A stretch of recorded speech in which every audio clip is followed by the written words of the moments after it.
Well, it's about that time of the year again.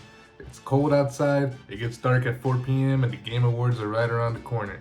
All the websites are starting to choose their game of the year, and we all knew that those were going to consist of Black Myth Wukong, ReFantazio, Silent Hill 2, Final Fantasy VII Rebirth.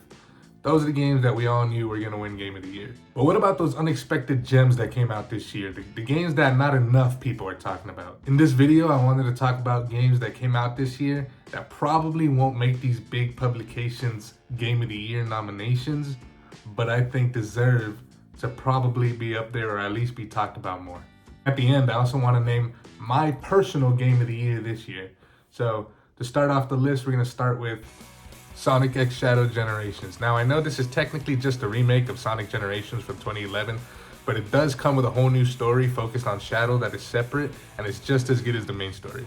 It feels like Sega and Sonic Team are really finding their footing with Sonic lately, and as a longtime Sonic fan myself, I really enjoyed this one. Sonic Generations has always been one of my favorite Sonic games, and they just made it better.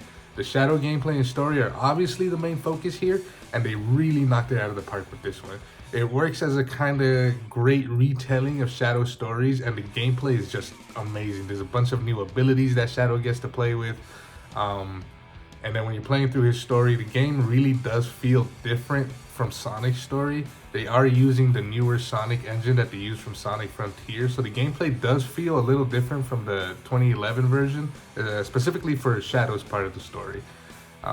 And with over 6 new hours of gameplay, brand new content, and starting at $50 for a whole game, definitely think it's one of the best games to come out this year. It's a great pickup, especially if you're a Sonic fan or if you just want to get into Sonic. This is a great place to start. Next game on the list does not need a big introduction. I want to talk about Dragon Ball Sparking Zero. Look, this game is definitely no underdog. This did not go under anyone's radar, but I wanted to include it here because it deserves the spotlight.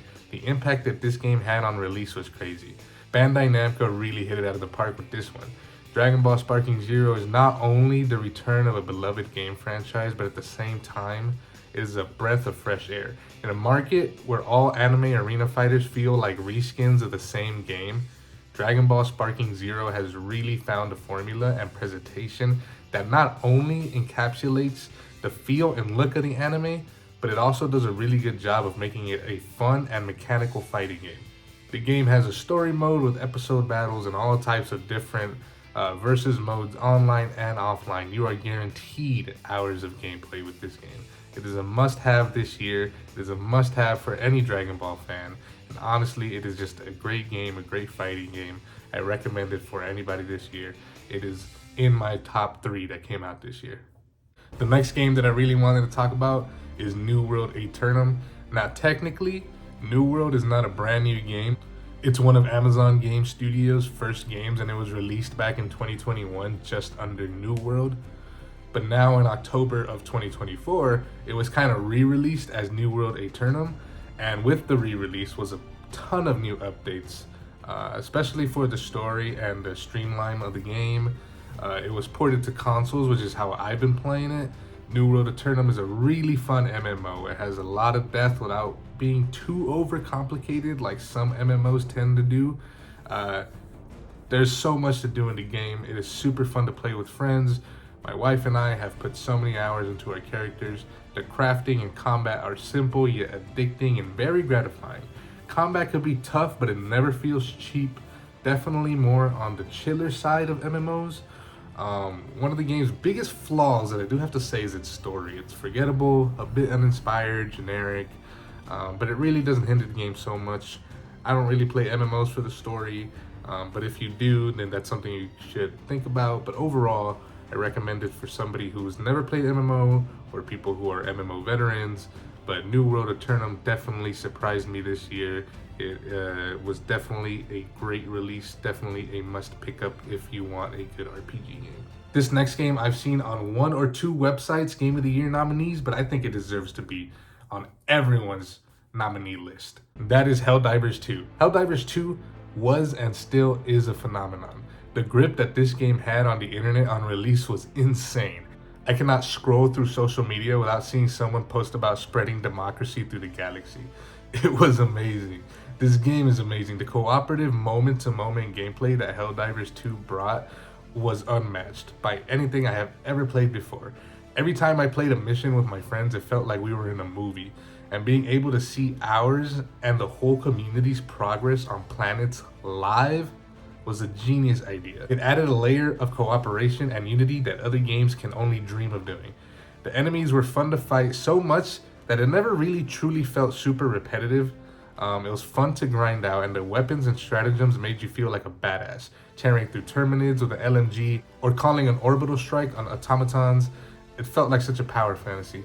Helldivers 2 deserves to be talked about in the Game of the Year conversation 100%.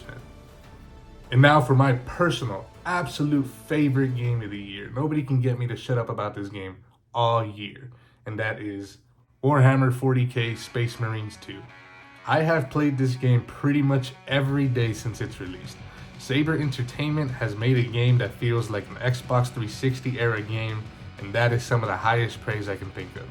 Space Marine 2 has one of the best story campaigns for a third-person action shooter that I have played in a long time.